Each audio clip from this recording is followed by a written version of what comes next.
আমরা কিন্তু বলতে পারবো না।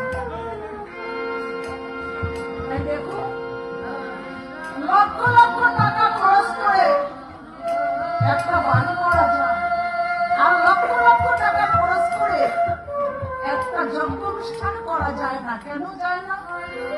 যদি কৃপা না থাকে তাহলে কিন্তু হয় না। তাই আপনারা বড় ভাগ্যবান। দেখুন না একবার এই নামেই আমাদের পক্ষে সম্ভব। সুন্দর বাড়ি পড়ে থাকবে, সুন্দর গাড়ি পড়ে থাকবে, পুত্র কন্যা সবার আমরা একা এসেছি, একাই চলে যাবে। এ কিন্তু দুদিনের ভালোবাসা, দুদিনের পরিচয়। ওই পাশা বাড়িতে